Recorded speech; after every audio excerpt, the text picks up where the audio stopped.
Good evening, man, and thank you for joining us today on Candid Conversations. I am your host, Craig. Man, I got an amazing show today. I got about 10 educated, smart, good-looking brothers in here, man, and we're gonna have a candid conversation. I told them just a few minutes ago, I'm willing to go wherever this conversation go. We talk about education, we can talk about being black in America, we can talk about police stopping, we can talk about leadership, fatherhood. It doesn't matter. Wherever it takes us, that's where we're gonna go. We got 10 brothers that's ready to do it.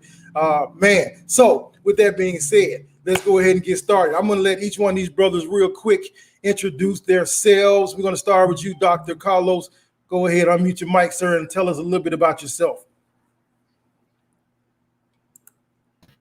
Good evening, Mr. Boykin. Thank you for having us here today. We certainly appreciate it. My name is Dr. Carlos Grant. I am the principal of Wade Hampton High School, which is here in Greenville County, South Carolina, and just very eager to be here and have a great conversation. Joined this evening with a great group of gentlemen who have a shared passion of a lot of different things, from education to mentorship to leadership and what it means to be Black men here in America, in particular to be strong leaders. I am from Columbia, South Carolina originally, born and raised. Have a wealth of experiences in education, from being a teacher to assistant principal to director over a public charter school here in South Carolina. Also had the opportunity to lead at the district level office in Cedar Rapids, Iowa, being a director of middle schools there, and now currently leading a wonderful high school in Greenville County at Wade Hampton High School. But once again, thank you for letting us be here, and looking forward to a great conversation. Yes, sir. Thank you, Dr. Thomas. We're going to go right here. Unmute your mic for me. Hey, good evening. My name is Pharrell Thomas. And just like Dr. Grant said, Mr. Boykin, we definitely appreciate the opportunity to share our experience and share our stories and our commonality and the bond at which we all share with bold leadership. Like I said, my name is Pharrell Thomas. I am the principal of Waterloo Elementary School in Lawrence, South Carolina, in Lawrence School District 55.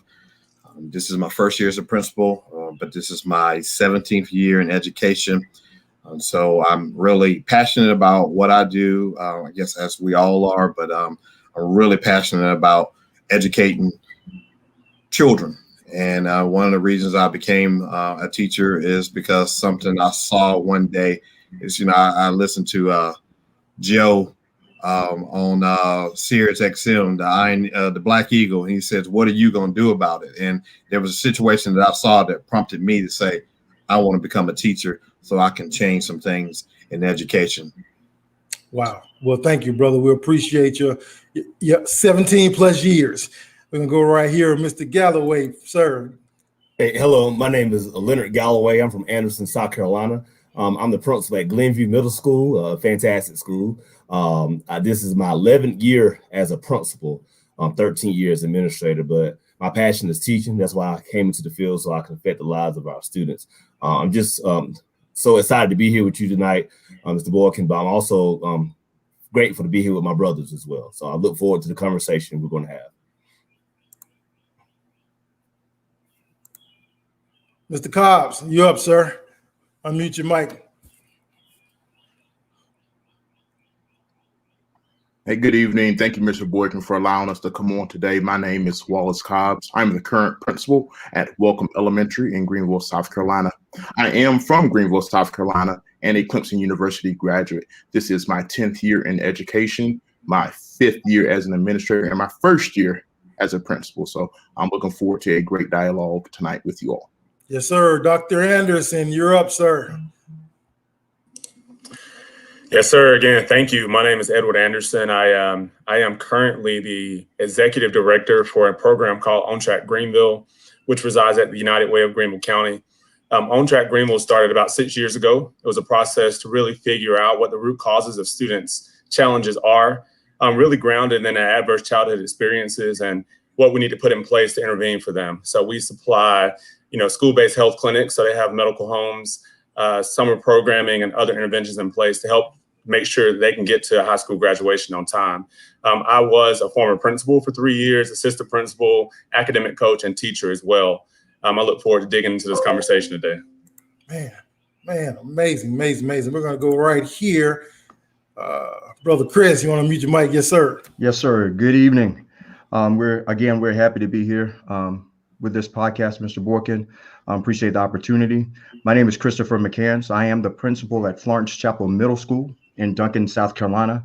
I'm originally from Florence, South Carolina, the youngest of 3 kids, and I'm excited about the opportunity to share with you all and with your audience.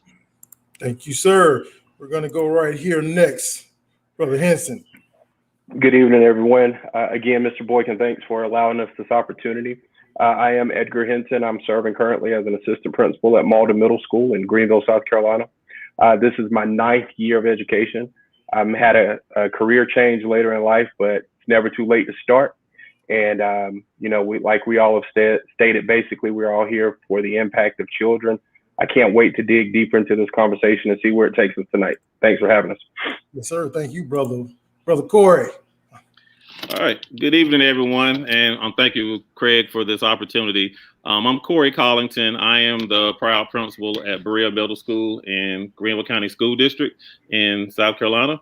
And I'm a product of Greenville County Schools. And this is my 3rd year at Berea Middle School, my 9th year as a principal. And so I'm very excited about this opportunity to have this conversation tonight and talk about our passions and our bond as a group. And so, again, thank you for having us today. Thank you, brother. And last but not least, Damon, go ahead and unmute your mic from your brother. All right. Good afternoon. I'm Damon Balls. This is my 2nd year in education. For 11 years, I taught 5th grade at Alexander Elementary School, 2 years as an assistant principal at Berea Middle, and I am completing my 4th year of principalship at Montague Elementary School here in Greenville County Schools. Montague is an extremely unique school. We have the highest Hispanic population in our school district, as well as the highest Hispanic population in the state of South Carolina. And many of those students are newcomers. And so been very strategic and intentional in developing programs to meet the needs of this unique demographic. So I'm again excited to be here along with Bold and share our story. Wow. Man, so as you can see, man, I told you we got some amazing brothers. And my name is Craig Boykin. I am the host, and I am a professional consultant. I've been doing this now for about 7 years. My platform is GED to PhD. I'm a high school dropout who has 2 master's degrees, and currently I'm working on my PhD, and I've written 6 books, currently finishing up my 7th book as we speak.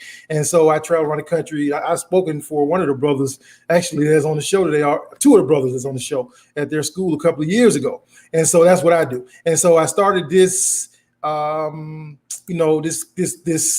conversation maybe back in January or February, and man, I've been having some amazing individuals. And so Bold Leadership, that is the name of the organization that you guys started. Am I correct? That Bold Leadership. Is Bold an acronym? Anyone want to chime in? What does Bold stand for? Yes, BOLD is an acronym. It stands for Building Organizational Leadership and Development. Building. Okay. So who came up with the concept for BOLD? Where did it come from? Was somebody sleep? They saw it in their dreams? Like y'all just got together watching football? Like where did it come from? I'll jump in, and anybody else want to piggyback on it. I think it just came out organically. We were sitting around. This group came out of an organic need to just have an affinity group of brothers who just had a similar, background, and wanted to have a safe space to be ourselves. And the more we talked and the more we got to know each other, we began to try to figure out how we can make this into a consulting business. And we try to think of names that fit what we believe in. Bold came out of a natural conversation, and then the rest of it just became history. And so it's built on this idea of building and helping other organizations develop leaders and make that kind of development a priority for them. Okay, so anybody can answer this, but I'm just thinking. I'm in Montgomery, Alabama. I know you guys are all of you in South Carolina, so we basically deal with some of the same dynamics when it comes to education, when it comes to just the way people think, because we're from the South.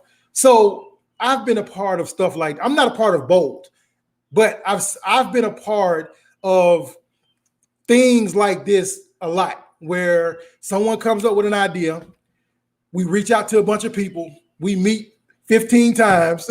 Everybody got a lot of good ideas. Everybody chiming in, everybody excited, and then all of a sudden, 2 months later, nobody hears from anybody. So what makes Bold different? What makes you guys different from one of them things that we just see pop up here today, gone tomorrow? If I can jump in, and this is just my take on it. I think first of all, we hold each other responsible. We have this big theme, and we have this bit, our goal is to grow leaders, but there's a personal relationship that goes with it as well. Every day, just about, we utilize Marco Polo, and we're on there and we're encouraging folks. But not only that, we're enjoying each other as well. So there's a part where, we are focused on building leaders, as I stated, but there's also a personal relationship, because we are brothers all working towards one goal, but we're also friends too. And this friendship happened rather quickly too. I haven't been in, I'm sort of the outsider in that I'm outside in a different district, but not outside as far as the group. So coming in, it was immediate action, because we were able to connect towards one common purpose. And outside of that grew a friendship. And I think what's going to be different than others that you've had is that we are going to hold each other accountable. We want to see each other successful. We don't have that crab-like mentality. We want each and every one of us to, the other ones, to be successful. And we're going to push them as far as we possibly can. Anybody else want to chime in on that? I think one of the things that separates us too is that we leave our egos at the door. And again, going back to what my brother said, is that we are here to help each other. We're here to grow each other, so that there can be more educators who look like us in these public school systems. And I'll add, we come from a very strategic standpoint as well in terms of our relationship. So we don't, we set forth in the beginning of this with a specific logic model that had the goals that they indicated before set as our end game. But how do we get there? And one of the key pieces and key threads of how we're going to get there is embedded activities about how we're going to continue to grow and learn more about each other. That honesty, that openness, that transparency, the retreats, the team building, all that stuff's built into what we do because we hold it as the priority in order to get to our goals. So it's built into our strategic work. Wow. So you guys are spread out over a certain amount of radius in South Carolina. Are you guys, is it closed right now while you're building the foundation, or are you still adding guys in, or what does that process look like? Well, right now, it's closed to a point, as we're still working into some inner circle things. We are hopeful early this summer to kind of have an event to where we can invite some people in to learn more about who we are and what we do, and what our mission and what our purpose is. Got you. And I'll chime in too. I think one thing that we want to also make sure that we do is make sure that we're right in, the product that we're putting out there. We've spent a lot of time together, working together, talking about strategies, things that we want to do to make this a better group. So just like you said earlier, there's been other groups that have been like this and have failed, but we want to make sure that we're successful. So that's why we're taking a little bit of time to make sure that we have everything together before we start accepting people into our group. But we're going to start accepting people very soon. Got you. All right. So let's shift a little bit. And all of you we probably got hundreds of years of experience in education on this podcast tonight. Really quick, I want you to just tell us, in your opinion, I'm gonna go down the list like I did before. What do you think, as a consultant, as a principal, as a Black male, as a parent, that the educational system needs to do differently when it comes to addressing the issues of our young Black males? And we're going to start right here with you, Mr. Thomas. Go ahead Dr. Grant, we'll go ahead and get you. I'm sorry. Sure. Wow. Well, there's a lot of things. Number one, it's life or death for children. And literally, I mean that. I mean, it's systemically, we have the public education system has not always been accurate and spot on of making sure and ensuring that every child finds success. And for us, we want to make sure that we address those systemic failures when it comes to intercultural development, understanding cultural dynamics that make it very unique, particularly for kids of color and especially for boys of color. And so, it's our job to find what those gaps are. We want to make sure that for all of our systemic issues that they can be, addressed, from the way that we assess students, from the way that we design curriculum from the type of literary text that we put in front of them. And then how do we develop leaders that can be that bold as well to find those systemic failures? So it's a variety of different things. And that's why I was very excited to work with this group. Dr. Gray, do you have any kids? You have any kids yourself? I do. I have two. I have a sophomore who will be a junior next year. He turns 16 in August. Matter of fact, he goes to school with me. And then I have a rising ninth grader who will be at the same school with me next year. And so that adds another equal component of complexity and equal amount of commitment of why this work is important, because my own children are affected by this. I grew up in a public education system, and I want them to find the same success that I had with the same kind of people that shaped my life. Right. Okay, there we go. Mr. Thomas, you want to address that? Yeah, you initially when you talked about Black boys, and so one of the things I was saying earlier, a story that I actually started, ironically, my career as an educator, I would say, or part of the education system. I was a bus driver, and I actually saw. I was driving a bus to one of our schools in Greenwood County, predominantly white school in an influential neighborhood. And I saw a kid just be berated by this teacher, female teacher, a white teacher, just kills this kid in the hallway. And at that moment, I knew exactly what it is that I wanted to do. And I wanted to be a teacher for that kid, for that population of kids. And it's so funny. I really became a teacher. I wanted to be a teacher to impact Black males. But as you get into this thing, you see that it's just not just Black males, it's all children. My current superintendent, she used the hashtag all means all. My former superintendent, Dr. Stephen Peters, wrote a book, Do You Know Enough About Me to Teach Me? And I think that's what we see as we see across the country, that we see a lot of people don't know how to relate to our Black males. And we need to be voices for them to help them in this process and to understand where they are. And as a Black male myself, I know that life that some of them have lived. Do you have any kids, Mr. Thomas? I have 3 boys and I have a daughter as well. My daughter's the oldest, and then I have 3 boys. And so, that's one of the things that I just, for me, I wanted to be a model for them, for my children. I went back to school to become certified. Like I said, I was a bus driver. I was a basketball coach. I did not work in the field. I was in corporate. I switched over and I went back to get my degree because I wanted my kids to see that degree that I have just hanging on the wall, that I went back and got it. I mean, they were small. Their mother passed away when they was 3, 2, 4, and 6. And I was a single dad with 3 kids. And I wanted to be that model for them to say, even though we've had this tragedy, even though we've had these ups and downs, I did this and you can do it as well, no matter what situation that you have presented in your life. Absolutely. Hey, man, first pat on the back, kudos, because I got 3 boys, 3, 6, and 9 months. And if they mama weren't here, I'd be in an insane asylum. Like, man, she takes so much weight off of me, So that's man. It was a challenge. It was really a challenge. And like I said, I can't say that I did everything right. I just look at some things now and I try to make sure, I connect as far as our relationship.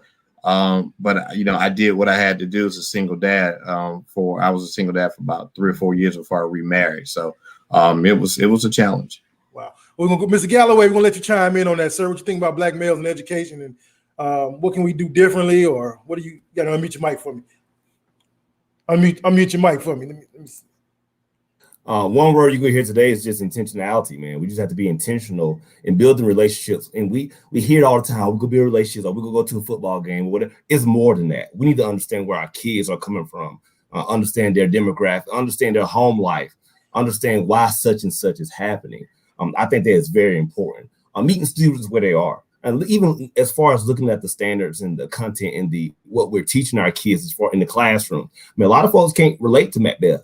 But what they can relate, I mean, we have to do our research to find some novel sets and things like that they can relate to, because all of our kids are smart. And another thing too, I think we should be cautious of is we have a school in particular that has a high level of students in certain demographics with the majority of discipline referrals, and there's something wrong with that. So hopefully through our initiatives, we'll be able to teach strategies for leaders to be able to address certain needs, such as the ones I mentioned.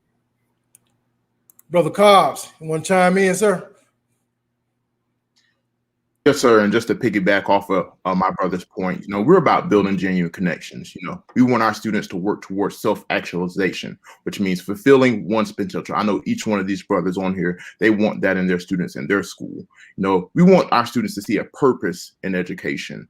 And in order to have that, we need our educator and our system to have a better relationship with the Black community. I think we sat where many, just all of those Black male students have sat, and now as administrators, we stand at the intersection of race and the system. And we have to navigate these waters every day. So I think we can speak to that and work with others to close the gap.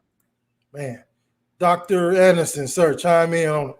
Yes, sir. I'm going to piggyback on two terms that were stated. One was systems and one was intention. There were some intentional efforts to get us where we are today in terms of how we respond to the needs of our students. And it's going to take very intentional actions in order for us to get out of where we are. And then the other thing around systems is, I've been hearing this a lot lately around race and justice, is that systems were designed to produce the results that they do. The system's not broken. It's producing what it's meant to produce. If we go back to truth, if we go back to speaking the truth of our history, back in the 1800s, when systems were created, when schools were created, who was sitting in those chairs? We need to make sure parents, families, schools understand that we need to be able not just to tweak, but change and redesign the system to meet the needs of our kids, or we're going to continue to see the disparities that we see. But I don't just put it on the schools, though, because it's on the communities and the families, too, to know the truth and the histories so they can undo some of those things that they've fallen into, those stereotypes. And they've got to do some work on their end as well as the school on their end to meet in the middle. Wow. Brother Damien, you want to chime in, sir? Absolutely. I think that students need to see themselves reflected in the classroom. And so one of the things that I take great pride in, as well as many of the men in Bold Leadership, is the Call Me Mr. program. Over 20 years ago, the state of South Carolina, headquartered at Clemson University, decided to begin this program to recruit, retain, and put African-American men in elementary classrooms as teachers. And here we are, over 20 years later, the program has spread to over 20 states, and we are doubling the number of minority men in elementary classrooms. And so when a little Black male student is able to see someone that looks like them delivering a lesson, serving as a principal, serving as an assistant principal, they then are able to see an everyday hero and have something to aspire to. Wow. Corey.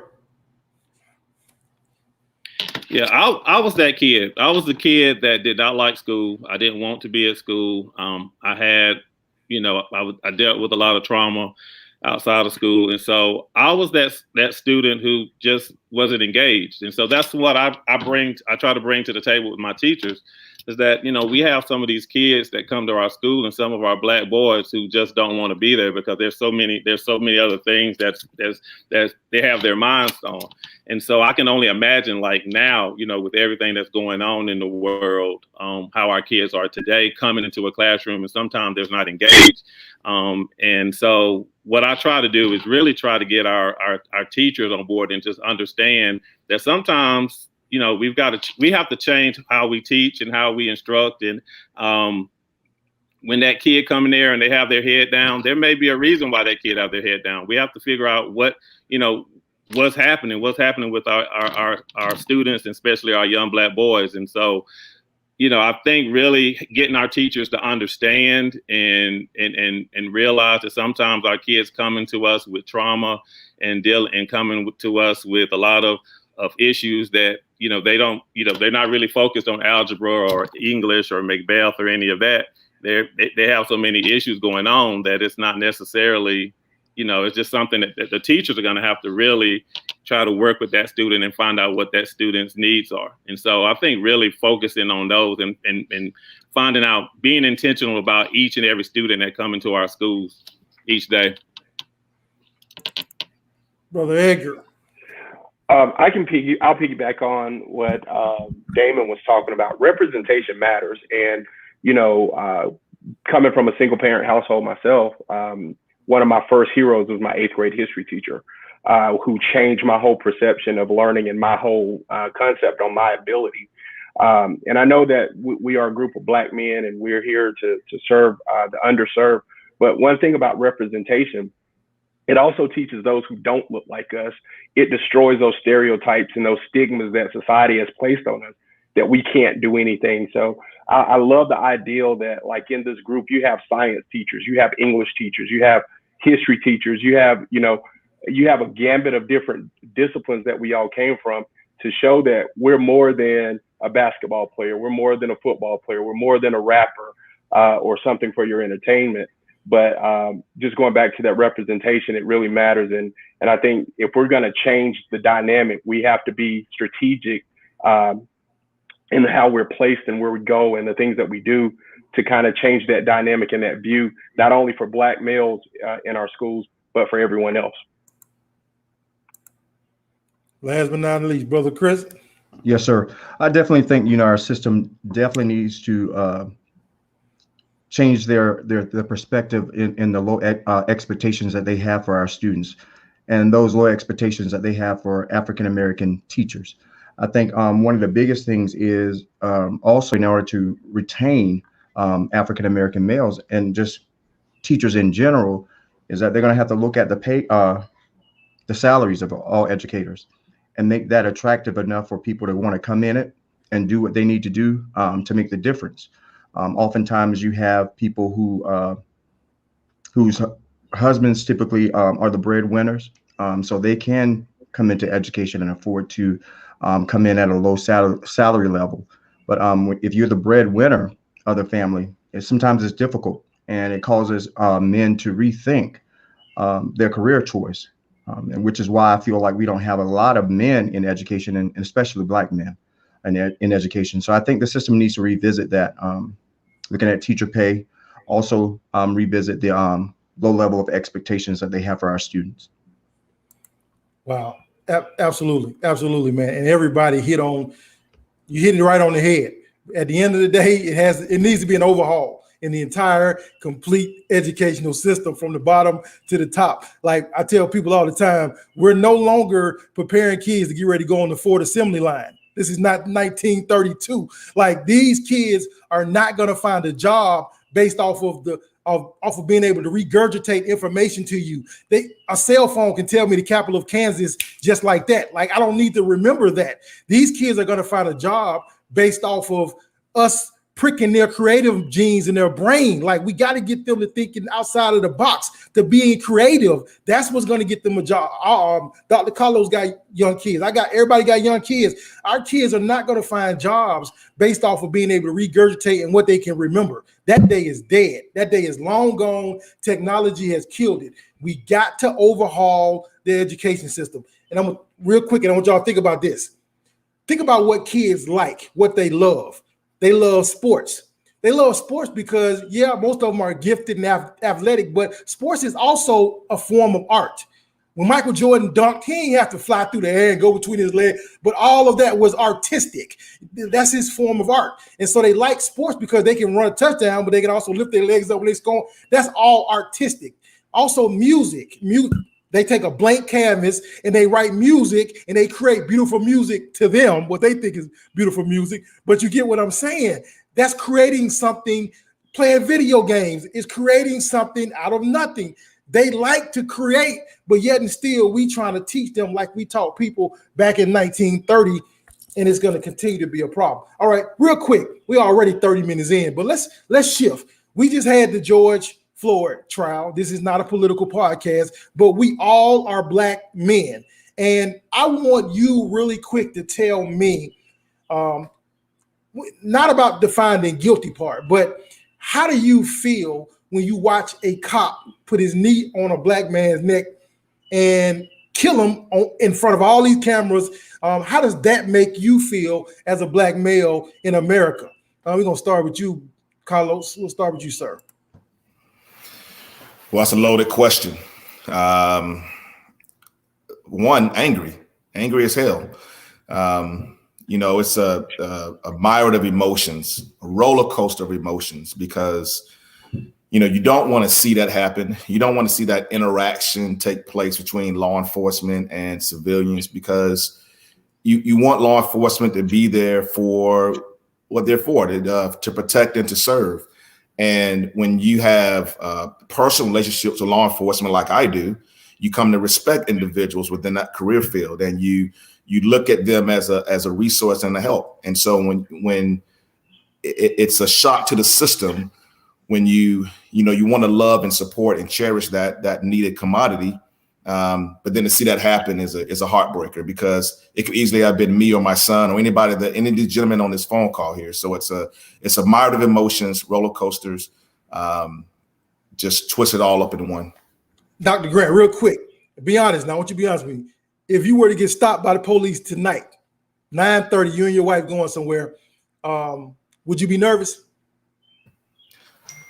Craig, I tell you, I'm always nervous. And that's what frustrates me probably the most is I get mad that I have to have that feeling. I don't want to have that feeling. I don't want to, when I see a law enforcement driving at night, that I get afraid. I shouldn't feel that way, but I do. And trying to explain it to people who are not in my situation is sometimes frustrating. And it's heartbreaking sometimes. But yeah, I do. To answer your question, plain and candidly, yes.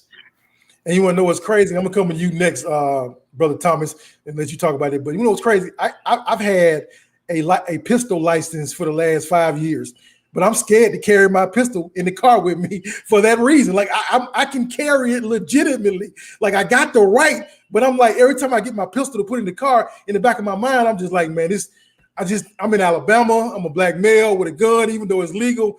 Something just don't sit right, and there's a problem with that, Brother Thomas. I'm gonna let you chime in on that, sir.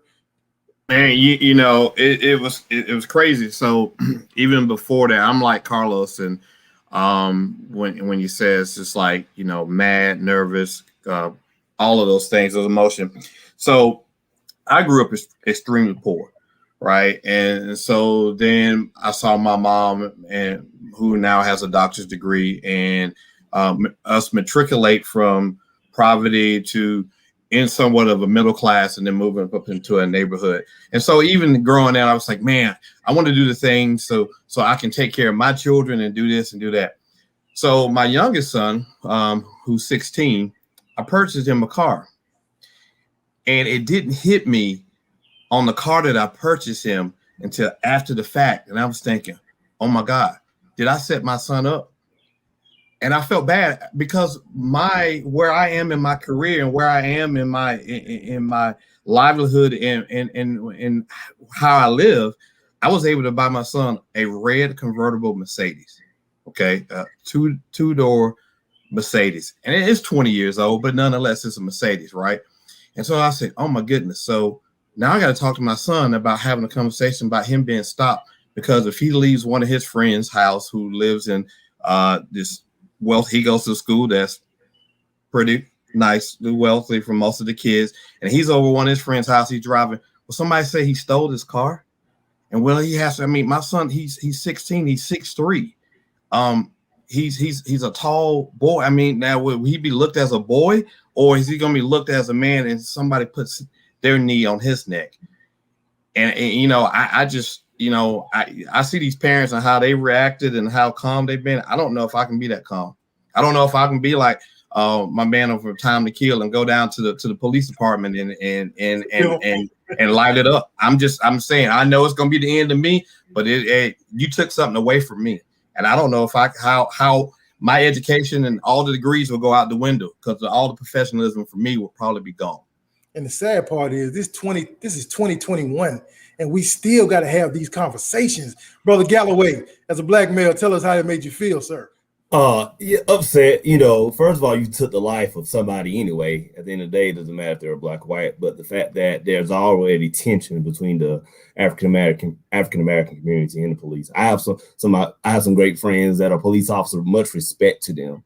Unfortunately, well, not unfortunately, when you started this Bold group, I had a neighbor of mine who called and wanted to know about Bold because, of course, we're a group of African American males, and something stood out to him, and I talked to him in regards of the need.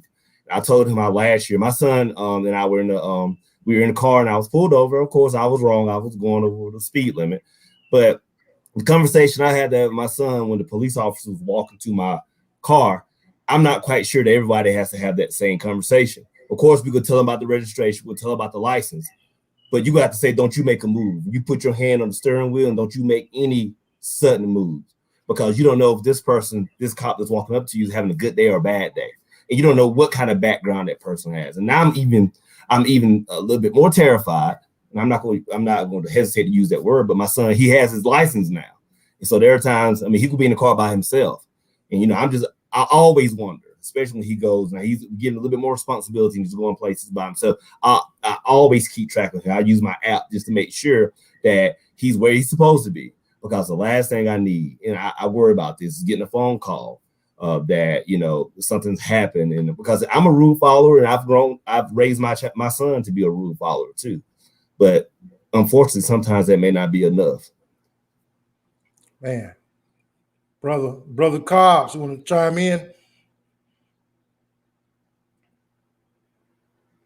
Yes. You know, just coming from someone who has both a parent that is a police officer and seen an immediate family member arrested and behind bars, I'm just going to say it's traumatic. It's just repeated trauma when you see things like this. You know, these type of things have historically happened in the Black community and minority communities. But now, you know, with it being the 2000s, we get to see it raw and uncut. Everybody has a phone and can pull that up and start recording. So, you know, I see that, and I just think of, you know, my family and my friends, my Bold brothers here, you know, my students. You know, could it be one of them in the future or now?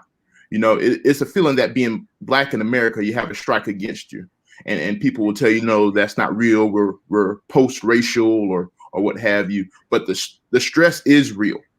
The stress is real, and at a time when tension is at an all-time high, it just takes it to another level. So, you know, we have to talk to our students and talk to them about, you know, police relations and our community as well, to try to get past this, to somehow bridge the gap.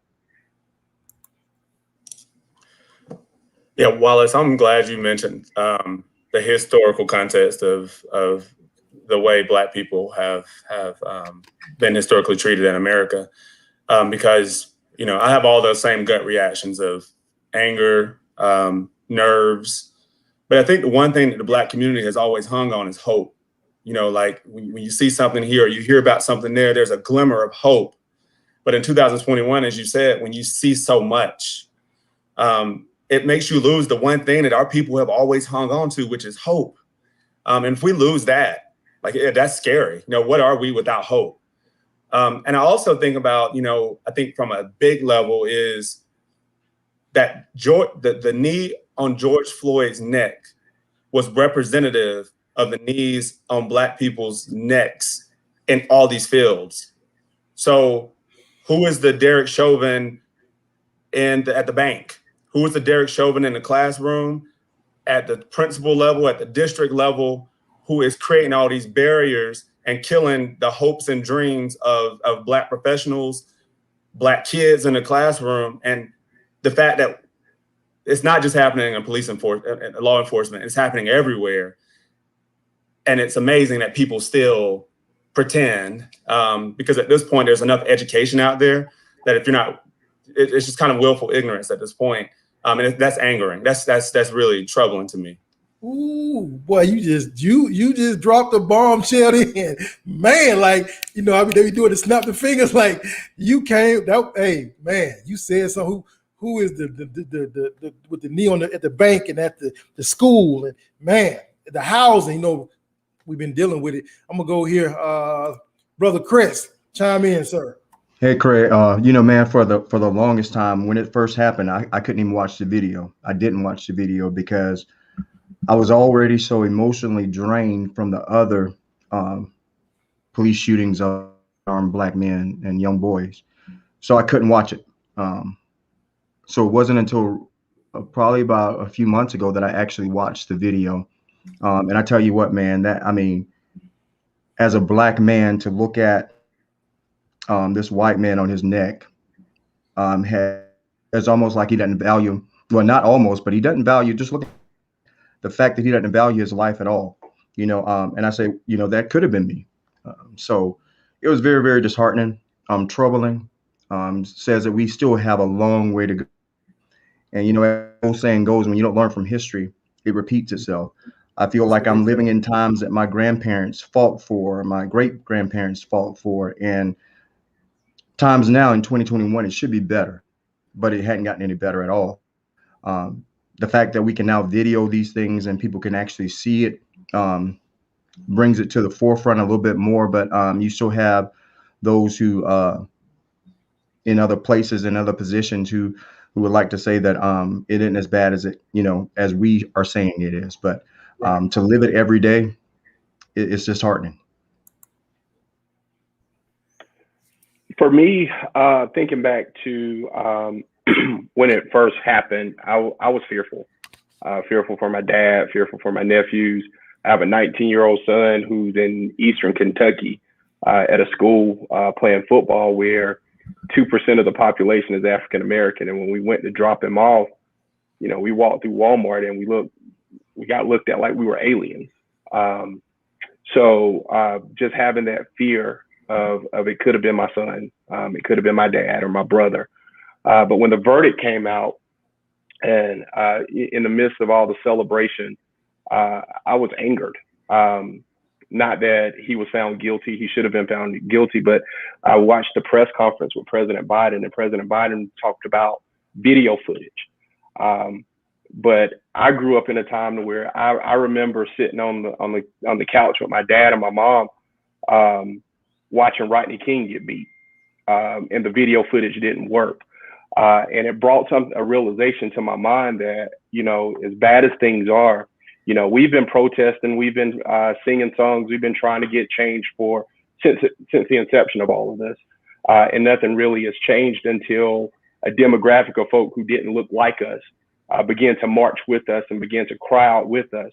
So that also moved my anger to a hopeful place, that there is a generation of people who see the atrocities against us, and they're willing to come out of their own comfort zones and speak up and speak out about the things in which they're seeing and things that we encounter. So I moved from anger to hope.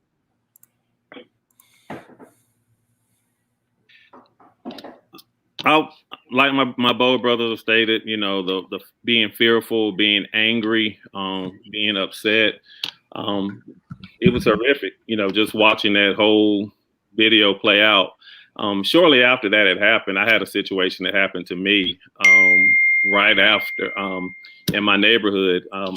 3 o'clock in the morning, I got a knock on the door. I live in a predominantly white neighborhood. Not a lot of us live out there. And the police was knocking on the door, and he tells me, he says, you know, and he was kind of shocked to see me because I don't think he realized that I lived here.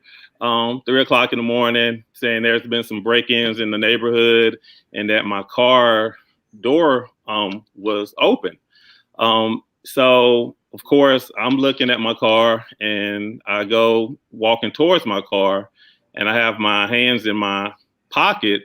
And as I'm going to check my car and take my hand out of my pocket, he says, "Hold up, I need to see your hands first."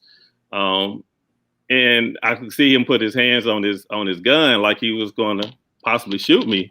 I felt that, and all I could think of was all of these incidents that have occurred, and I'm like, man, was this what all of these men, George Floyd, was thinking before they were shot? And I was just shaking. I couldn't even take it. I was just so shaken up, and I remember just said, "Hold up, I'm fine. I'm just going to close my car door." And I remember walking into the house, and my wife was like, "Are you all right?" And I'm like, "No, not really, because I'm here in my house, and this police officer, I guess, was threatened or felt." You don't think those things with as a principal or someone living in a neighborhood like this. And I mean, it was horrible. It was horrible. So I can definitely understand the fear a lot of us have when we're stopped, because it happens. It happens every day, and I don't think people realize how often it does happen to us. Okay, so this is bold leadership. So let's say that I'm a superintendent over a district in Mississippi, and I want to hire bold leadership to come to my school district, and I want you to do 2 different training sessions. I want you to train my students on awareness and police interaction, and I also want you to train my educators on how to have this conversation with their students, because it got to be had. It has to be had. Like some educators are like, well, I'm not going to talk to my students about what happened with George. I'm just going to avoid it. And that's the wrong answer. It has to be had. It has to be had. And so really quickly, I want whoever want to answer the question, I want 2 of you guys to answer 2 different questions. Do you think that we should have this conversation with the students, and how will we go about talking to them? Because they see it, they're mad, they're angry, they're upset. They're coming from a child's perspective. Their brain is not fully developed yet. The brain is not fully developed to 25. So they're looking at it from a totally different standpoint. Also, think about it like this. These kids weren't raised under the premise to respect their elders. These kids were raised under the premise, you don't let anyone disrespect you. And so you can call me a nigger. At 42 years old, I'm going to laugh at you, say, hey, you funny. And I'm going to walk off because I know where this is going to go. But a 16-year-old, if you call them a nigga, they might not respond the way I'm responding. I probably wouldn't even respond at 16 the way I do at 42. So first of all, let's talk about that. Should we have this conversation with students, and how should that conversation go? If you went into a school district and they set you in the room with 100 black males, what kind of conversation would you have with them about what's going on in society as young black men? How would that go? Who want to address that? I'll take the initial part of this, and then I'll pass it off to someone. So first off, I think that when you go talk to a full group of students, and we all have our own different trainings and certifications and skill sets, right? The first thing you need to do really is think about those social emotional learning skills that students come with or may not have. So you're talking about self-awareness, advocacy, leadership, all those pieces. Some of those could be missing. I think really you need to focus on tier 1. How can I talk to and motivate the majority of the audience to have this conversation around just any challenges or any issues? I think really the key to having those conversations with students is really more at an individual level. It'll be harder to do and make a true impact with a big group that way. There's a power of circles. Circles have proven effective over time, and really pinpointing maybe a small group so kids can actually articulate what they're thinking, have time to reflect. And so I would propose that, again, kind of tier 1 overall, just more motivational and conversations around social emotional learning to a big group, but then getting small groups of students to do those circles with to really jump into a deeper dialogue around those issues. I agree wholeheartedly. Me and one of my mentors, Principal Kufele, we have this conversation all the time. And I ain't mean to cut whoever that was. I apologize. I'll let you address it in a minute. But I always say, listen, when people invite me to the school and I'm speaking to students, don't put me in an auditorium with 1,500 kids. Put me in the library with 20 of them. and let me have a real, and I'll even do 5 different 20 student sessions, you know, because those are more intimate. We can have a realer conversation. They can express how they feel. So I'm on the same page as you, Dr. Anderson. Dr. Carlos, you gonna say something? Was that you? Who? Yeah, that was, I was going to piggyback on what he was saying and shift it towards, we want to talk about how do you have this conversation with adults. Similarly to the conversation with students around social emotional learning tier 1, there needs to be a tier 1 kind of focus around intercultural development. Having a conversation about what are the things that we have in common across a variety of cultural lenses, and then taking it from there. This has to be a very methodical, slow to go fast conversation.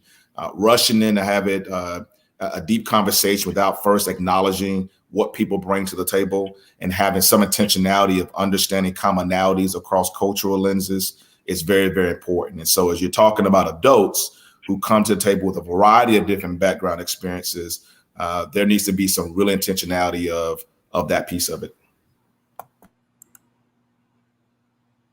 Anyone else? And I'll say too, you know, when our teachers came back, I told my teachers, I said, we're going to have the conversation, and you're going to have to listen.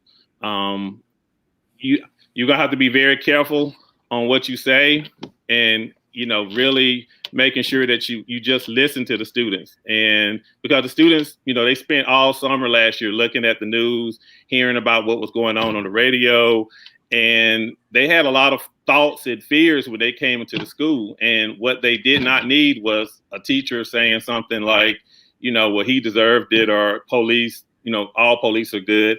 And they just needed to listen, and they needed to have that conversation and let those kids vocalize what they were feeling. And I think sometimes we spend so much time, you know, saying, you know, giving our thoughts and our feelings and our perspective, our personal opinion, that we're not listening to what the kids are saying. And we really have to listen to what they're saying and get their thoughts and feelings out. You got to understand and be understood. You're absolutely correct. Anyone else? Yeah. Oh, I'll just add to this. Just having that conversation. I think one of the things that we've done as a society, where you don't talk about politics, you don't talk about religion, you don't talk about none of these things. What we've done is we've kind of stifled the ability to communicate. And so I think that it in a proper setting, it's a good way to instill that ability for our students to communicate, and also to develop empathy. To speak to what Corey was talking about, I feel like the reason why teachers would make crazy comments is because they're not empathetic, because they don't see themselves as they see their kids. You know, this will never happen to me, so I'm not even trying to understand where they're coming from. So I just think that, you know, by having these conversations with our students, you know, we can teach empathy. We can, and then also help them to grow as effective communicators. And I'm not a conspiracy theorist, but it's amazing to me that we're not supposed to have conversations about things they don't want us to have. Politics. So if I can keep you in a box about politics, not talking about it, then you can only think the way that you think. Religion. So I'm not supposed to talk about what I didn't invest in my. That's just crazy to me. Like, they don't want me talking about things that I might one day wake up and have an epiphany. Say, you know what? I don't like the way. Let me question this. Okay, so moving forward, you guys have been in education really quick, and I'm gonna start with Doc. I'm gonna start from the bottom this time at Carlos and go back the other way. But Corey, not Carlos. I apologize. Tell us, out of all your years in education, what is the most insightful thing that you've learned? Maybe something that you can share with someone who is in education and struggling. But Corey, out of all your years, like, what is the most insightful thing that you've ever picked up or you learned along the way, and that you every day it changed the way you do education? And I know this is cliche, and people say it all the time, but the biggest thing that I learned was the building relationships piece. Before I can even teach a kid, before I could even discipline a kid, I had to build a relationship and know who that kid, know that, the kid's thoughts, their feelings, their insights, and really get to know them. And I don't know how many times I have to tell people, even today, as a principal, you've got to build those relationships with the students and their parents. And I tell my teachers all the time, before you call that parent and say, hey, your child is not doing his work, or he was misbehaving in class, call that parent first and say, hey, I'm Mr. Collington. I just wanted to tell you, I enjoy having your child in my class.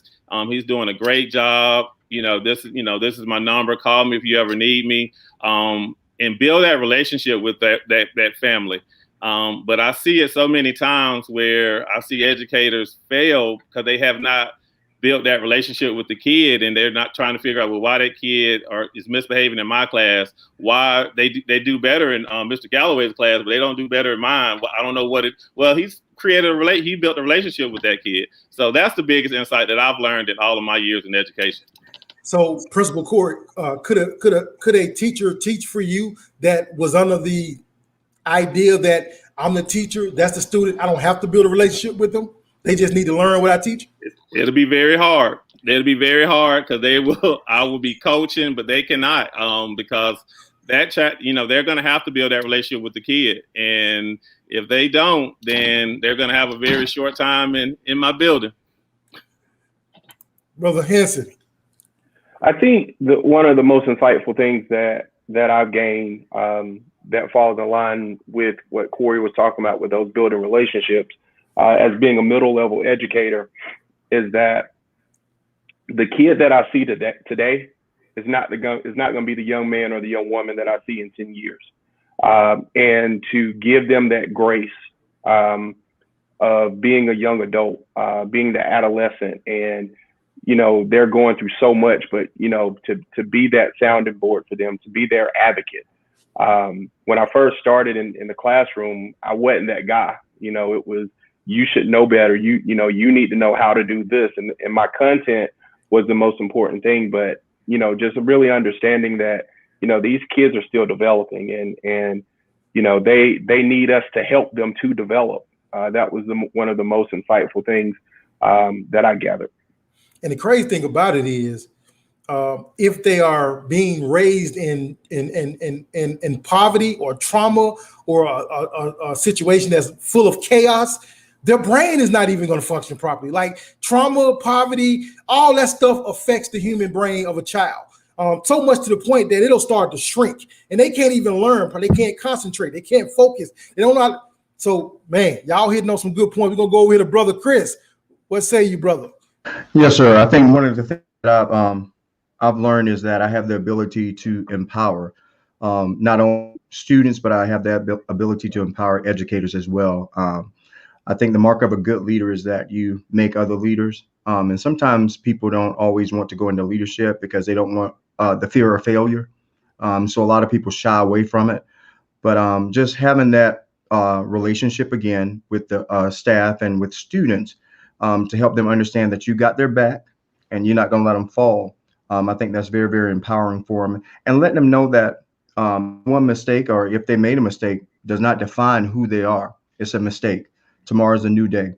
So the ability that I have to empower, to set the course for an educator's career, to change the trajectory of a student's life, just by seeing an African-American principal or leader in their school building. I think that's very humbling, and comes with a heavy weight as well. So really quick, Brother Chris, really quick, tell us about the worst leader you've ever had. Micromanager, very demanding, but not in such not in a positive way. You could be demanding, but and get people to still follow you, but stifling as well. So they just rule with the iron fist, and the culture at the school was definitely not anything that anybody wanted to deal with. And so I'm pretty sure you learned, because what I've learned, you learned just as much from your best leader that you did from that worst leader as well. Absolutely. Because I'll tell you really quick, what happened to me was I was in basic training, and I'm 6'3", so I was one of the biggest guys in my platoon. So my drill sergeant made me the platoon guy. He put me in charge of all these young guys, and I'm hollering, screaming, pushing, kicking them, cursing at them. And the drill sergeant was like, "Boykin, you fired. Get to the back." And I'm like, you talking to him like that? He be like, but I learned, like, you just because you're in charge don't mean you got to talk to people, berate people, put people down. And so that was a life lesson for me. We're gonna go up here to Dr. Anderson, sir. Yeah, I think one of the keys that I found has been that you have an opportunity to actually be responsive as opposed to be reactive. And what I mean by that is do your homework. You know which kids are coming into your class. As a principal, you know what teachers are coming into your school. You know who your bosses are. You got to be able to lead down. You got to be able to lead laterally and lead up. And I think when I think about responding, someone said, and acknowledging that invisible backpack, we all have one. So as a leader of a school, we know what our teachers are carrying in the building. So we got to have relationships to know what's in that backpack. We have to have a relationship with kids and know what's in their backpacks when they come in. Or we're not able to respond to them. We're going to be reacting to everything they do in the class. And if I knew they had that in their backpack, I could have planned for it. And I think the other thing is always have a high expectations. Don't let the backpack stop you from having high expectations for the students that walk in your room or for the teachers that walk in your school. Just respond, not react. So now, Dr. Hanson, I met you in person when I came to South Carolina and spoke for you and Corey. We went to dinner, we had a conversation, and I'm all for going up the ladder. But I want to ask you this question. I want you to be honest with me. Did you struggle with the decision to actually lead the principalship to do what you do now? Because, I mean, great principals, great insight. We need more black males like you in the school system leading the charge, but I understand why you want to go up the ladder also. So I'm asking you personally, did you struggle with that decision to leave? I absolutely struggled with it. I know to what everyone's been saying today, that representation matters. I knew what I was bringing to the table, but I do believe that there were factors. I experienced evolution and growth because I started responding to the system as opposed to following and checking boxes. And so moving up became an easier decision, moving up and moving out, right? And I felt like I needed to get at a table so that I could fight for other, especially Black leaders, to be able to do the same things that I may have felt that I couldn't do in my role. So that was a hard question. I was trying to work around it, but I stumbled them up with that one, Dr. Color. Yeah, but you miss it? Did you miss it? Every day. I have students and teachers and parents reach out to me every single day. It's not a day that goes by. So yes, I missed the direct impact that I could have on my students, but I found other ways to be able to do that. So, and that's just, listen, I'm not an educator. I'm not a teacher per se. And my wife's a second grade teacher. I'm a consultant. I came into this as a consultant, and my wife is a phenomenal teacher. Not just saying it because she's my wife, but the woman is really a phenomenal teacher. And a lot of consulting firms are recruiting her. And it's a compliment, but it also pisses me off because they taking our best teachers out of the classroom, making them consultants. And I get it, because with a consultant, they can travel, they can share their insight with other educators, and hopefully those educators can learn from them. But at the same token, those kids that would have had her next year are going to suffer because the teacher that they're going to get is not Ms. Boykin, and Ms. Boykin has certain a list of intangibles that she do. And so I'm kind of like this. When I hear about a teacher, when they tell me, Craig, I want to leave education and go and start speaking and consulting, it kind of tears my heart, especially if you're a good educator or a good principal, because we need them. So I'm going to go here. Let's see who's next. Brother Cobbs. Thank you. The thing that I would say is relationships matter. Your degree, years of experience, background, it doesn't mean you'll have success with a student, teacher, or parent in your building. I found this out early in my career, and I credit the Call Me Mr. program for that. We focused on building relationships every day. We have to focus on that relationship piece, because as a Black male in education, many times you are the only Black male in your building. So you have to learn how to communicate with people and connect with people quickly. Another thing, as a Black male, people will make you think that being Black and being a male is all that it takes. But, looking scary in some people's eyes is not a classroom management strategy. You have to take the time to get to know your students and your colleagues. And I'll share a quick story with you. When I was a pre-service teacher, my most difficult connection was with a Black male. You know, it took weeks until I found out that the reason that he misbehaved while I was teaching is because I reminded him of his father. You know, I was trying to be close with him. I tried to hold him accountable. And, you know, when I found that out, you know, I had to go back and look at my whole approach to it. You know, I sat down, I was clear with him. I told him my story. You know, I'm from a single parent household as well. And I told him that, you know, this could make a difference, and, you know, that I was there for him. And, you know, we started to make some breakthroughs. And, you know, I don't think he got to where I thought he would be, but, you know, I planted a seed there. And I know that somebody down the road years later has watched that bloom. So in short, I think in order, you know, to be able to teach the brain, you have to reach the heart. Absolutely. And let me say this. I tell educators all the time, if my mama on crack and I don't have a daddy, and everybody in my family always letting me down, and people always disappointing me, why in the hell would I come to school and just freely give myself to you to hurt me as well? That's crazy. I'm not going to come in here and subject myself and give myself to you freely so you can just break my heart. No, you're going to have to work for this. So I'm coming in with a wall up, and that wall is to protect me, because just like Mr. Cobb said, you remind me of my daddy, and my daddy done let me down in every way. The Joker said he coming to get me. He never show up. He don't buy me no shoes. So when I see Mr. Cobb and you remind me of my dad, we got a problem. I never had a Black male principal, ever. I only had 2 Black male teachers my entire life. You know, and I had problems with them because my thing was, like Mr. Cobb's, you ain't my daddy, and I ain't finna submit to you. Like, you know what I'm saying? Like, I'm gonna show you I ain't no punk. And so educators really got to understand, when you grow up in the hood, there are certain things that you learn, and being vulnerable is not one of them. Vulnerable people in the hood get ate up, chewed up, and spit out. And so I'm coming to school with that same toughness. Now, I'm not saying that I'm not vulnerable up under my tough skin. I am, but I ain't finna let you get there easily. You're gonna have to work for it. Who we got next? We got Brother Galloway. Yes, sir. Relationships, going back to, we've heard a lot, but I truly believe in relationships. I mean, those relationships with those kids are vital because, and I'm very close with my kids. And I mean, I can go down there and sit at the table with them during lunch. And I don't necessarily have to go and observe a class. They go tell me which teacher's doing what they should be doing and the ones who are not. But another thing too, when I'm hiring teachers, you know, I tell teachers up front, you know, especially first-year teachers, you know, it would be great if they came in with veteran knowledge, but you know, that's not always the case. So I can teach you math. I can give you the resources. But one thing I cannot do is teach you to like kids.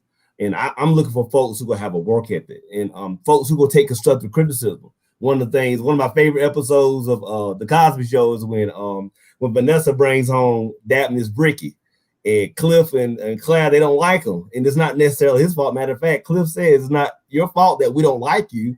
Is that my daughter Vanessa brought you home and we didn't know anything about you. So he sits Dabney's down and is like, Dabney, you know, what food you like? I mean, tell me what you like. I can cook anything for you. So Dabney says he wants a steak. So Cliff said, I'm gonna cook you a steak. Put peppers on it, mushrooms, whatever you want on it. And then what I'm going to do, I'm going to hand it to you on a trash can lid. And so he asked Dabney, are you going to want that? And Dabney said, no. He said, it's all about the presentation. So myself as a leader, I believe in folks who can receive constructive criticism, but myself as a leader, I need to be able to give it to them in a way that's direct, but also edible. Let's go with that. So relationships from the student standpoint, and also building great relationships with my staff as well.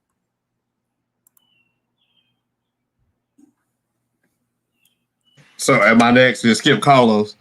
I just want to ask Leonard before, did he say, and then I'll give you a pudding pop afterwards? I just wanted to make sure. I didn't watch. I don't remember that episode, Leonard. But anyway, we a lot of us said relationships, and that's truly a big thing that we want to pass on to other educators as far as some good knowledge to go into it for the field of what I've gained, communication, community, and connection. But one of the things too, I tend to preach to my staff is what I've learned is to have grace and mercy. Because we look at these kids, we don't know their situation, we don't know what's going on. But when you make decisions based on children, you'll never go wrong. That was the advice that I was given once before, and that's something I've always used as a meter. Because when I'm making decisions, when I make decisions, and my decisions are going to be based on the children, and that's going to be always my needle, and not the adults in the building, but it's my children. Now I'm going to make sure that adults are taken care of when we're doing the right thing. But and the reason why I say that, the grace and the mercy and the decisions. I had a kid one time when I was teaching who slept all morning long. He did not wake up until like afternoon, after lunch, recess. And then when he was woke, he got into it with every kid in the class. He was always fussing with them. And then I found out that this kid in third grade was the oldest of 6 kids.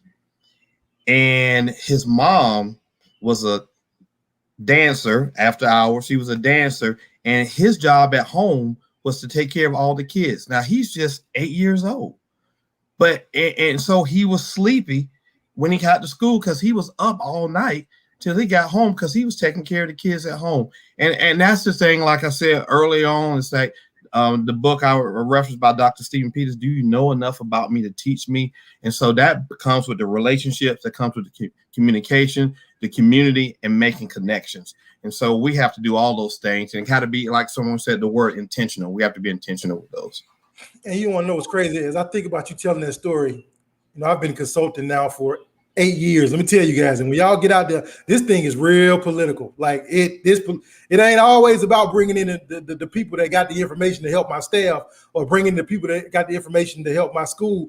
Some of it is about I'm gonna just scratch this guy back because he scratched my back, or we play golf together. It's real political, this consulting thing. But anyway, I had this one superintendent tell me that my content wasn't relevant, what I was talking about, and I said, well, ma'am, was your mother on crack? She said, no, I had a great mother and father. I said, well, then to you, my content wouldn't be relevant because your mama wasn't on crack. You don't understand where I'm coming from. You can't understand what it feels like to wake up at 2:00 in the morning and there's a man in the living room with his knee in your mama's chest. He got a knife to her throat, her chest exposed, her lip busted, and you as a third grader got to figure out how to solve this problem. You would not understand how I had to get up the next day and go sit down in the classroom while the teacher talking about adverbs and pronouns, and I didn't give a crap, and why I got put out and got suspended for cussing her out because I'm mad, as Brother Thomas just said, because you ain't asking the right questions. You trying to get me to give you the answer to an algebra problem or a math problem, and I'm trying to figure out if I go home tonight, am I going to see that man again try to rape my mom? So you wouldn't understand. Say it lastly, Dr. Carlos, brother, chime in on this.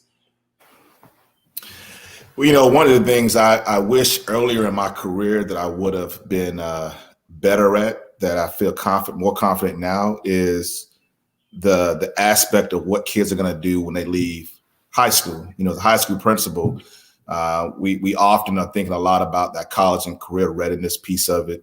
And, the brothers on here got finished talking about the relationship piece, and that's all important.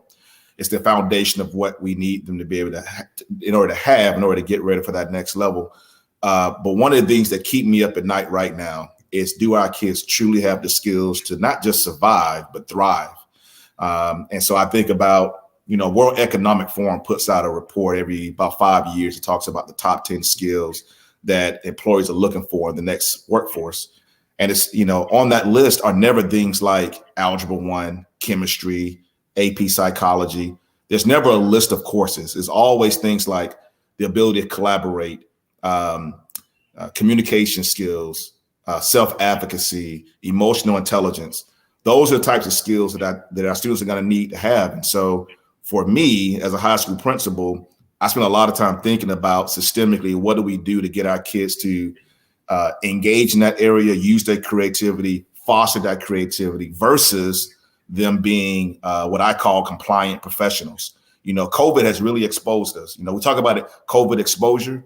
I like to think of it as COVID has exposed us into a reality that a lot of our kids truly have not had the foundational skills. We put them into an environment where they have to now think and to reflect and to engage differently, and they're struggling. And we have the data to prove that. And not only all kids, but then you talk about kids who are already disadvantaged are struggling even more. And so those pieces are vitally important, how we design instruction to truly get them to think about what they're doing at a deeper level versus just being compliance professionals for us and regurgitating back information fact for fact. That sounds like something I said about 15, 20 minutes ago. I think did I talk about that? So, all right. We've been doing this an hour and 15 minutes, you guys. We're going to get ready to wrap this up. This is what I want you to do. I'm going to go back down again, and I want each one of you, we're all black males. And the reason when I have all black males that are educated and professionals, I like to do this because if there's a teacher out there, she can replay this for her students.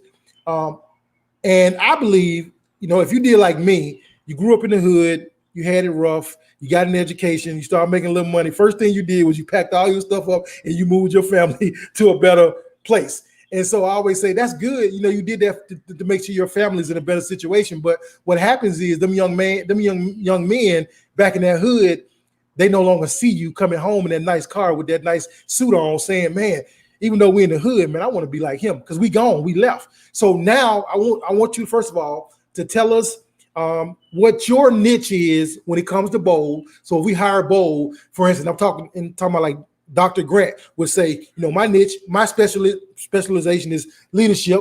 And when I come in, I talk about leadership because blah, blah, blah. But I also want you, Dr. Carlos, is to real quick, give a message to a young black male, watch this, who thinks that his hood, his ghetto, his project is everything. And that this is the world. And he doesn't realize that there's life outside of where he lives, and just speak life in him. So tell us what your niche is in bold, and then really quick, on the way out, give a little short message to a young black male out there that may need some hope and inspiration. And we're going to start with you, Dr. Carlos. All right. Sounds good. Well, this group is an Avengers of education. We all have a variety of different expertise. For me, what I bring to the table for this group is, I'm an expert in trauma-informed care practices. Certainly intercultural competency is a area that I thrive in and feel very passionate about. And then thirdly, just the concept of instructional coaching, helping teachers move along continuum of improvement of showing a good instruction. So those are probably the three major areas that I'm an expert in. The message that I would give young brothers out there is your environment is just your environment. And the world is truly at your fingertips. And your circumstance doesn't have to be your reality forever. We have a lot of opportunities out here to engage and to grow and develop. And there's people like myself that are going to be willing all the time to support and help you. And it's a matter of whether or not you're going to take that advice and that mentorship and flourish. I certainly wouldn't be sitting here with you, Craig, tonight if I didn't have Dr. Burnett Gallman and Dr. Johnson and Mr. Freddie Grace, who was my orchestra teacher in middle and high school, who were encouraging me, even when I didn't want to hear it, who were there for me. And it's because of them that I'm here now. I stand on their shoulders, and that's my job to reach down and pull a brother up to where I am. And so his responsibility to do the same thing to the next young brother.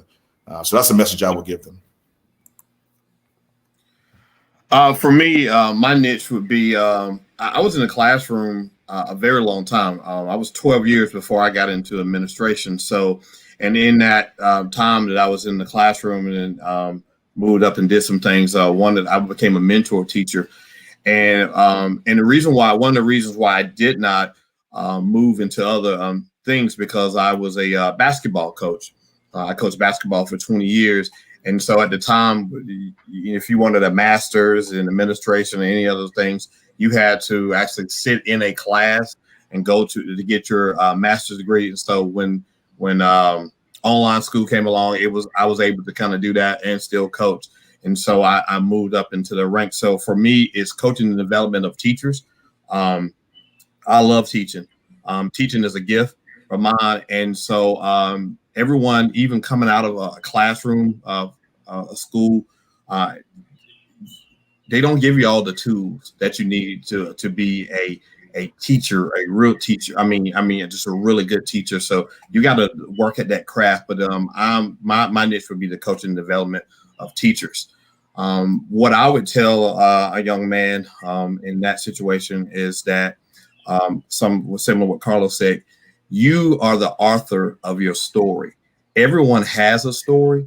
Everyone has situations. I grew up poor. I lived in a shelter for battered families. I had a situation where we were a battered family and running out the house in the middle of the night and things of that nature.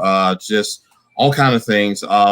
I've been arrested. I've lost my job twice. I've been to jail twice, and again, I could have let it all just stop, but I kept moving. And so many days when I walk into my building, I stand in amazement that I am the principal of a school where I've seen those things where, I mean, my life has changed dramatically from the death of a wife to divorce of another. And just, like I said, just things that happen. But I am the one who writes my story. And so my story is my story, but I don't let others dictate where I go, who I am, and what I'm going to be. And so same thing with students, that you write your story. We all have episodes and speed bumps, but those things and obstacles that's in our way, we either go around them, we go through them, we get over them. But what we do is we make the ending ourselves. What I bring to the group is just relationships, building relationships with individuals. I'm a people person. I think to a certain extent we all are, and to be an educator, you have to be a people person. But that's that's what I bring my craft to this group. But I think what we have done is set the example.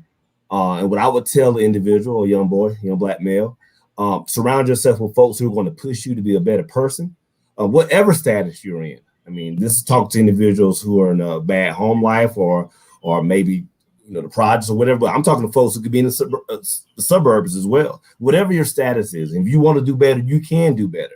You just have to first believe in yourself and surround yourself with individuals who not only tell you what you want to hear, but they'll tell you what you need to hear.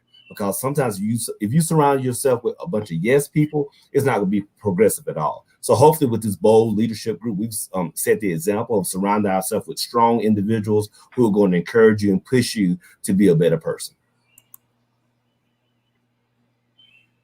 Yeah, so what I feel like I bring to this group is, I'm a first year principal. This is my, like I said, my first year doing it and having to deal with COVID as well. But one thing I'm very interested in is looking at leadership and leadership development within districts. I think as a Black male and also an administrator, we have to take a look at how our school systems and school districts, how are they filling their pipeline with leaders ready to go?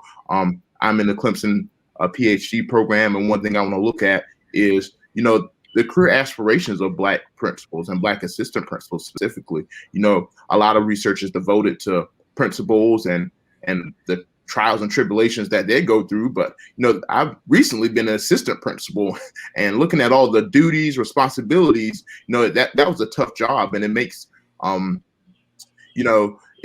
it causes some people to have pause to elevate to the principalship, very capable, could be principal. So I want to take a look at that because, like I said, being a Black male and a Black male administrator, we are staying at the intersection. I think, like I said, we can really close the gap with our experiences. And if you're asking me to, just give a uplifting message to Black males, I love quotes. One quote I want to borrow today is from the late great Kobe Bryant. It says, "Everything negative, pressure, challenges, it is all an opportunity for me to rise." And I think that's true today.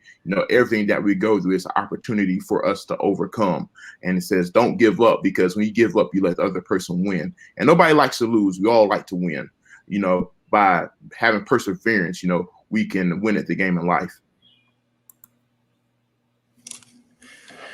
Yeah, so the things that I bring to bold leadership are strategic planning. I've had a lot of different experiences in a very short amount of time. I'm in my 13th year of education, and during that time, I've been a teacher, an academic coach, an assistant principal, and now an executive director at the community level, looking at resources to provide to the school level for graduation and beyond. And so in that time, I've gained skills within strategic planning and specific frameworks there, but also in general coaching and instructional coaching for teachers.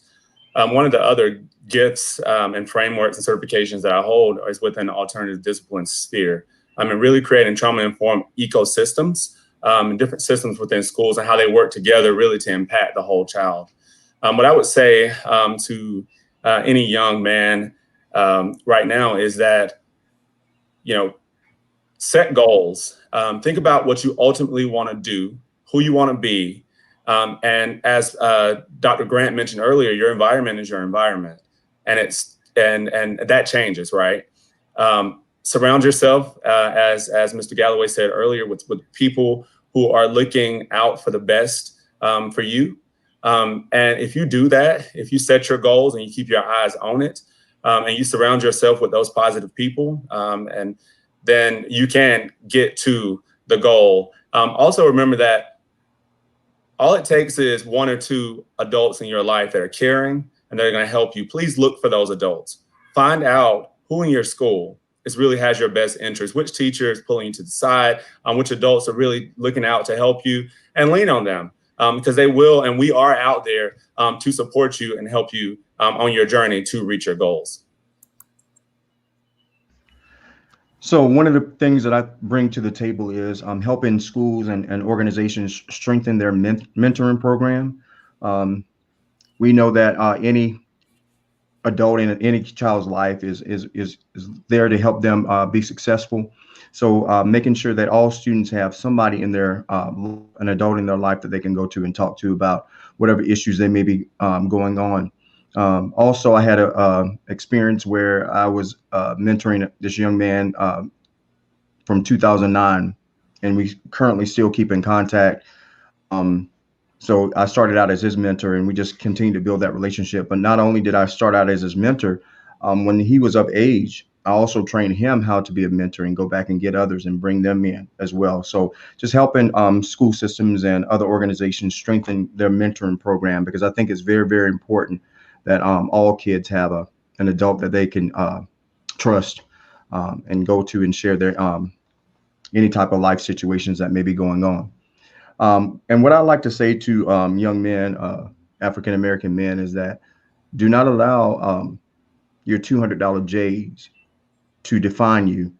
Do not allow these expensive belt buckles or belts, Louis Vuitton belts and all, to define you. You write your own narrative. And it comes from what's up here. There are people out here that will help you. All you have to do is ask and be receptive to that help. But go forward, be great. You have it, Black men. My niche in bowl would be building relationships, that skill set, because I do think it's a skill set. I'm in an actual EDS program, which I'm finishing up in a few weeks, and I just did my action research on the benefits of mentoring programs. So I'm willing to take that knowledge that I've learned as well and to build upon that and put it into actual practice and work with Mr. McCants on that. So I would say mentoring and building relationships that go hand in hand.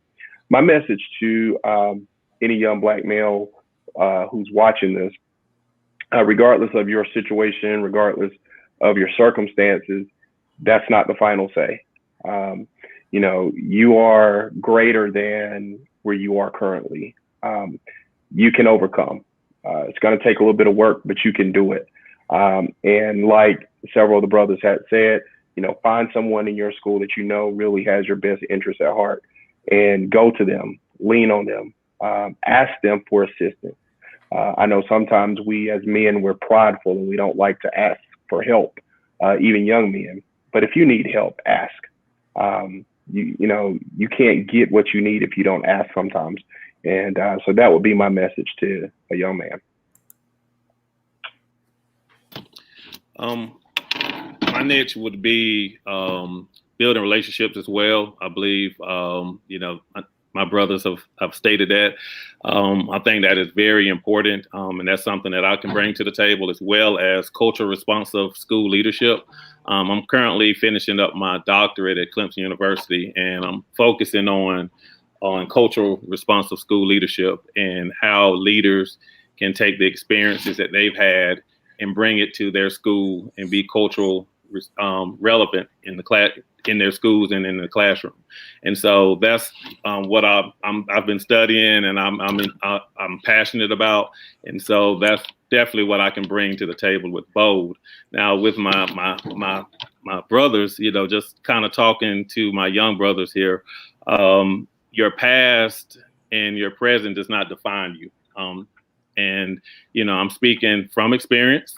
I've lived in probably every hood in Greenville County, and dealt with drugs, alcohol, domestic violence in my home, growing up and having to be that student to go to school and angry and not being engaged. And so your past and your present does not define you as a person.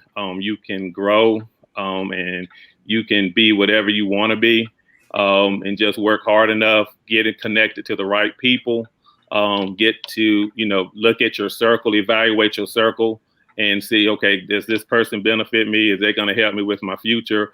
Or do I need to put them aside? Are they going to hinder me? So, you know, that's what I want to say to every young Black male out there, that you may have done something yesterday or the same day, but that does not define you as a person. And, you know, I love these conversations, man. I didn't have a father in my life. And so when I'm around positive, educated brothers looking good, smelling good, like it just does something to my soul. And man, it feels voids in me that I didn't even know I had.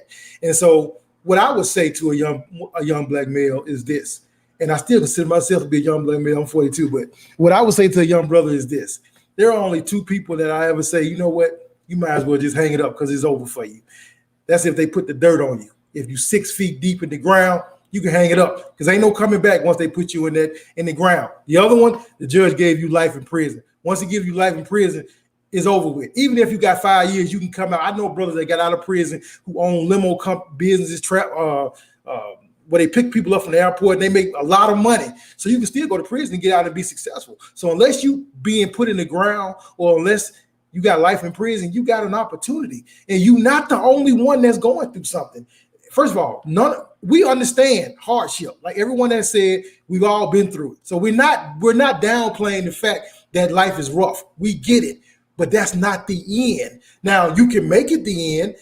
In my professional developments, when I go and speak to teachers, I tell them, you know, they can be the first person in your life or they can be the next person. I'm gonna tell you the same thing. You can either be the first person in your family to get a PhD, or you can be the next person in your family to be on food stamps, welfare, and WIC. And I ain't saying nothing wrong with that, but I'm just saying for me, I don't want to be on food stamps, welfare, and WIC because they regulate how much money I can make. They control you, your every move. And so you can be the first person in your family to be a CEO or entrepreneur, or you can be the next person in your family that do absolutely nothing. It's up to you. On this podcast, I got all these successful brothers, and it wasn't easy, and we still dealing with some glass ceilings that we got to fight against. And Dr. Edison danced around it. He didn't really want to talk about it, but I guarantee you, if he could say what he wanted to say, he would tell you one of the reasons he made the decision to leave was probably, you know, and you don't want to talk about that. So we get it. So don't think that just because we got these college, listen, that piece of paper don't take nothing away from my skin color. I got a degree, but I'm still a Black male, and I still got to deal with the things that come with being a Black male in America. Now, there is no white Jim Crow standing behind me with a whip, but believe me, it is still prevalent in America.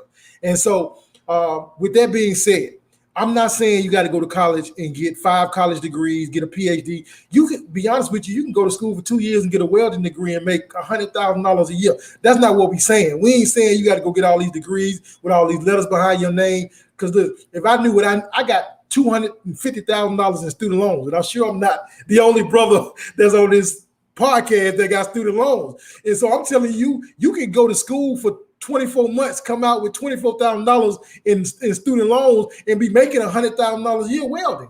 All we saying is there are plenty of opportunities. And so listen, teachers, educators, principals, I hope that there was something said that you can glean from these brothers. Bold leadership. Carlos, unmute your mic and tell them what the website is, sir. Where they can find where can they find you guys' group at? You can look us up at www.boldleadershipconsultants.com. You can also check us out on Twitter, Facebook, and Instagram at the same name. And we have several upcoming events. We have a conversation that we're going to be having next week, as a matter of fact, around mental health in the Black community. That's on our website. It's on Tuesday, April 27th. And then we're going to be having a conversation with Mr. Darian Cockrell on May 4th. Darian is the Missouri's 2021 State Teacher of the Year. And we'll be doing a similar podcast conversation with him. And so we asked the audience to come out and engage with us that way. And check us out with future upcoming conferences. I think some of us will be presenting at the Men of Color Conference here in Greenville and several other conferences. But you can go to our website, boldleadershipconsultants.com. Well, I wish you guys the best. Man, if I can do anything to help, please let me know. I know, we can connect some type of way. Send me, friend requests on Facebook. I'll delete people because I got maxed out, but I'll go through and strategically delete people to add you brothers because I like to be around positive brothers doing positive things. You guys, hold on one second. Audience, thank you for joining us for an hour and 35 minutes. Great conversation. Next week, join me. I got a fellow speaker who, this woman was a principal, Black woman. She was a principal, going to school every day, doing what she do, and then end up losing her arms and her legs to some type of rare condition. And so rough. And so she's still out here speaking. So that's going to be my guest next week. Thank each one of you brothers. Thank you guys for watching. Y'all hold on for 1 second.